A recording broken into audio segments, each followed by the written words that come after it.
এই দিনটা ছিল আমার জীবনের একটি অন্যতম দিন। আভূষণ এথনিক বুটিকের ব্র্যান্ড প্রমোশনাল শ্যুট। যদিও বা এটা ছিল আভূষণের ৩ নম্বর প্রমোশনাল শ্যুট, কিন্তু সেলিব্রিটি শ্যুট এটাই প্রথম। তোমরা এই ভিডিওগুলো অলরেডি ফেসবুকে প্রচুর দেখেছো, আভূষণের পেজেও দেখেছো এবং প্রচুর প্রচুর প্রশংসাও পেয়েছি এই ভিডিওগুলোর। সকলে জানতে চেয়েছো অনেক কিছু, এবং সত্যি কথা বলতে ভিডিওগুলো করে দারুণ লেগেছে আমারও। চলো বলি সেদিনের গল্পটা। সেদিন সকালবেলা ঘুম থেকে উঠে আগেই ঠাকুরের কাছে বসে সুন্দর করে মনের কথা বলে ঠাকুরকে প্রণামটা সেরে নিলাম। প্রতিদিনের মতন আগে জবটা সেরে নিলাম। ঠাকুরকে প্রণাম না করে দিন কি শুরু করা যায়? তাও একটা গুরুত্বপূর্ণ দিন। চলে গেলাম রান্নাঘরে, চায়ের জল বসিয়ে চা বানিয়ে আগেই একটু চা খেয়ে নিলাম। দিনটা শুরু হলো দারুণভাবে। ব্রেকফাস্টটাও রেডি করে ফেললাম, তার কারণ সেদিন ছিল স্যাটারডে। সকাল সকাল বেরিয়ে যাব বাড়ির থেকে, কোথায় কি খাবার পাবো কি না পাবো, তাই ব্রেকফাস্ট গুছিয়ে নিয়ে রেডি হয়ে গেলাম যাওয়ার জন্য। ওদিকে সমস্ত কিছু আগে থেকেই গুছিয়ে রেখেছি, লাগেজ টাগেজ সব প্যাক করা হয়ে গেছে। শুধু একটু চেক করে নিলাম যে সব ঠিকঠাক নেওয়া হয়েছে কি না, তারপরেই ঝপ করে বেরিয়ে পড়লাম। সকাল সকাল আমি আর মাকে সেদিনকে নিয়ে গেছি আমার সাথে।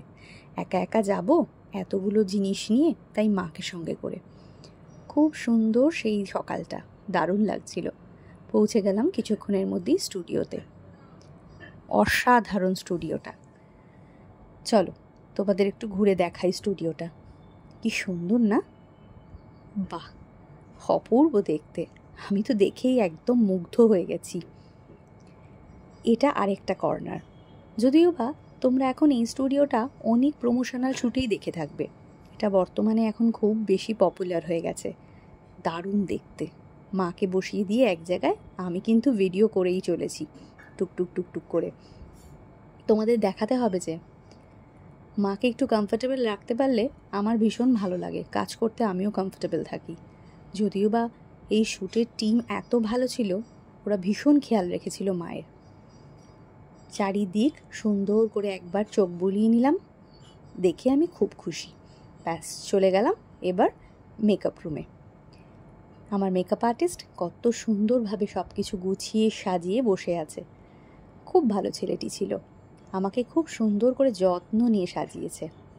আমি সাজুগুজু করতে করতেই কিছুক্ষণের মধ্যেই সুদীপ্তা ব্যানার্জি এসে গেলেন। শুরু হয়ে গেল তার শুটিং। একের পর এক সুন্দর সুন্দর পোজে বিভিন্ন ভঙ্গিমাতে শ্যুট হয়েই চলল। দারুণ লাগছিল কিন্তু দেখতে। আভূষণের শাড়ি, ব্লাউজ, গয়নাতে সুদীপ্তা একদম সেজে উঠেছিলেন। অসাধারণ। মনে মনে খুব খুশি হচ্ছিলাম আমি, এবং ভাবছিলাম কতক্ষণে সবটা তোমাদের সাথে শেয়ার করব। যদিও বা ভিডিওটা একটু দেরি করে তোমাদের কাছে পোস্ট করছি, তার কারণ আমার ইচ্ছাই ছিল সমস্ত ভিডিওগুলো আগে এক এক করে রিলিজ হবে, এক একটা রিল রিলিজ হবে, তারপরে এই ভিডিওটা তোমাদের কাছে আনবো। পরপর ভিডিওগুলো হতেই থাকছে। আমিও বেশ ঘুরে ঘুরে দেখছি, এবং মা, সুদীপ্তা এবং আমি একসাথে ছবি তুলে নিলাম। ভিডিওটা কেমন লাগলো অবশ্যই জানিও কিন্তু তোমরা।